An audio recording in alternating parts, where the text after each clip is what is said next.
এই যা মেঘের যা পরিস্থিতি, আজকে মনে হয় আর বাড়ি ফিরতে পারবো না।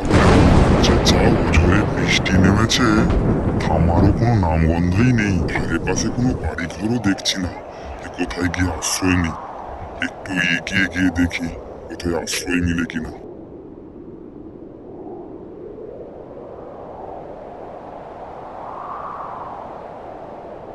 বাড়িতে কেউ আছে? বাড়িতে কেউ আছে নাকি গো? একটু আশ্রয় দেবেন আমাকে, আমি খুব বিপদে পড়ে এসেছি। আমি সাধু বাবা বলছি, একটু আশ্রয় দিন না, খুবই বিপদে পড়ে এসেছি গো।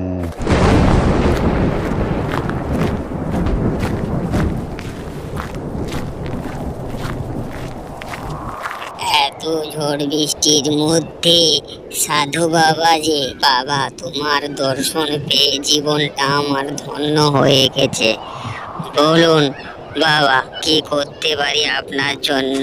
এই ঝড় বৃষ্টির রাতের মধ্যে আমি খুব সংকটের মধ্যে রয়েছি। আমাকে যদি একটু আশ্রয় দেন তাহলে আমি খুবই উপকৃত হব। চলুন সাধু বাবা, আপনাকে কর্তা মশাইয়ের কাছে নিয়ে যাই। কর্তা মশাই, সাধু বাবা এই ঝড় বৃষ্টির রাতের মধ্যে খুব বিপদে পড়ে আমাদের এসেছে এখানে, একটু আশ্রয় দিলে খুব ভালোই হয়। সাধু বাবা আমাদের বাড়িতে এসেছে, এ তো আমাদের চরম সৌভাগ্য। চরণ কাকা, সাধু বাবাকে নিয়ে যাও আমাদের বাসা বাড়িতে, নিয়ে গিয়ে ওর সেবা যত্ন করো। কোনো রকম ভাবে যেন সেবা যত্নের ত্রুটি না হয়, ভালো করে খেয়াল করো, বুঝলে চরণ কাকা?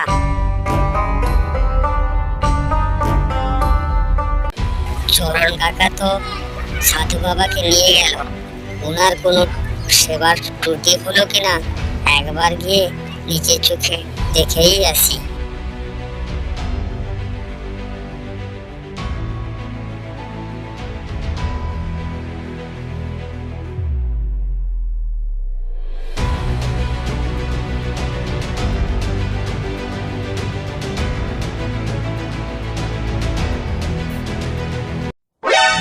এই যা, এই তো দেখছি জাদুর পাথর মনে হচ্ছে সাধু বাবার ঝোলার মধ্যে।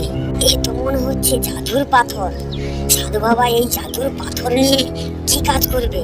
আমি জমিদার মশাই, আমার কাছে যদি ওই পাথর থাকে তাহলে বহুত কাজে আসবে। না, চাই ওই পাথরটা আমি নিয়েই নেই। সাধু বাবা ঘুণাক্ষরে টের পাবে না পাথরটি যে আমি নিয়েছি।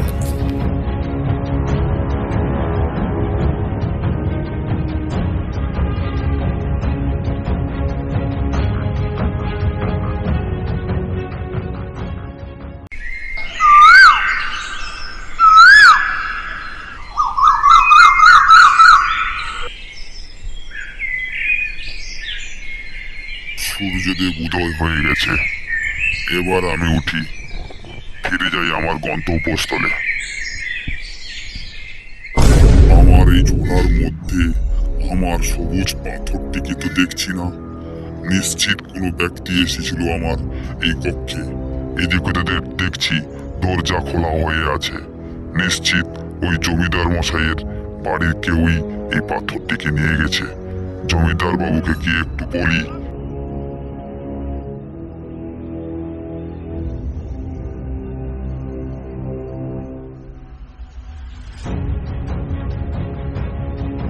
জমিদার মশাই, আমার ঝোলার মধ্যে থাকা নীল পাথরটি গত রাতে আমার পক্ষ থেকে চুরি হয়ে গেছে। আপনার বাড়ির কেউ এই পাথরটি নিয়ে নিয়েছে। কারোর কাছেই এই পাথরটি পাওয়া যাবে। যদি না পাই আমি, আপনার পরিবার ধ্বংস হয়ে যাবে। এই কথা আমি বলে গেলাম। চোর, ছাচ্চোর, বদমাস, সাধু বাবা আমার চোখের সামনে থেকে দূর হয়ে যাও, এখনই দূর হয়ে যাও। আমার নামে কলঙ্কের কালি লেপন করা হচ্ছে, এখনই আমার চোখের সামনে থেকে দূর হও। অহংকারী দাম্ভিক জমিদার, তোমার এত অহংকার, তুমি সকলে সবংশে ধ্বংস হয়ে যাবে অচিরে। তোমার বংশে কেউ বেঁচে থাকবে না।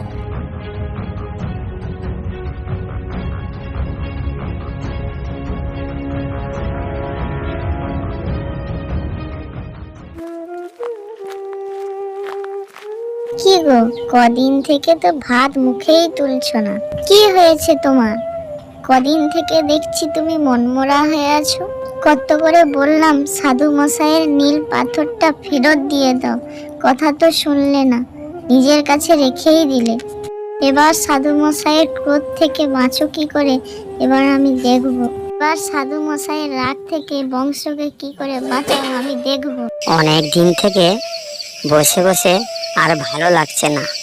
এবার আমাকে একটু বাণিজ্যের কাজে বাইরে না বেরোলে হবে না। গিন্নি, ছেলে মেয়ের খেয়াল রাখো, ওদের যত্ন করো, কোনো রকম ত্রুটি না যেন হয়, বলে রাখলুম।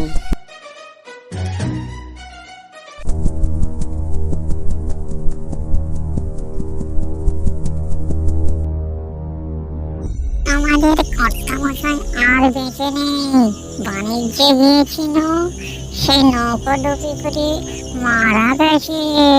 গিন্নিমাকে খবরটা দিয়ে দাও, বুঝেছ চরণ কাকা? হ্যাঁ হ্যাঁ বাবু, বুঝেছি। খবরটা আমি ঠিক সময় করেই পৌঁছে দেব গিন্নিমার কাছে।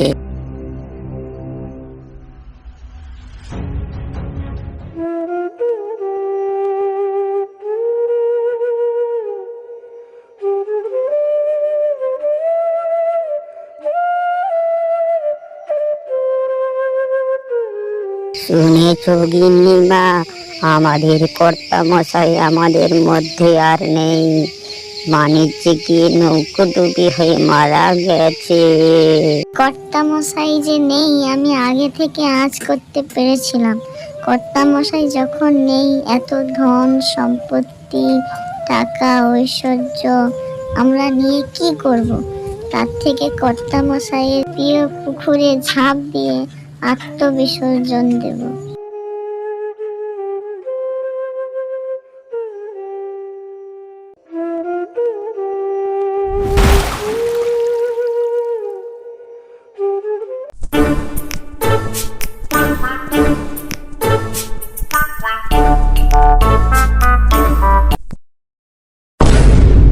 এই যা, কোথাও কোনো মানুষজনও দেখছি না, চাকর বেড়া কাউকেই নয়। আমাকে একটু এগিয়ে এসে নিয়ে যাবে তেমন কাউকেও তো দেখছি না। কি হলো, কোথাও তো কেউ নেই, কি হয়েছেটা কি? একটু অন্দরে গিয়ে দেখি খবরটা কি। গিন্নি কি অসুস্থ হয়ে গেল, না ছেলে মেয়েদের কি হলো? না, একটু তাড়াতাড়ি গিয়ে বাড়ির ভিতরে গিয়ে দেখি।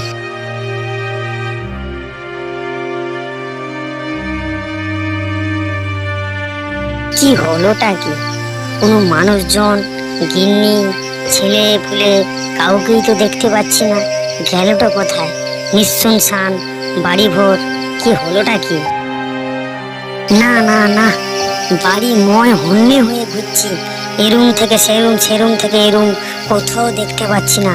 গিন্নি মনে হয় ভেবেই নিয়েছে আমি এতদিন না আসার জন্য আমি মারা গেছি, এর জন্যই শোকে দুঃখে ও গঙ্গার জলে প্রাণ বিসর্জন দিয়েছে। না, আমি আর একা বেঁচে থেকে কি করব?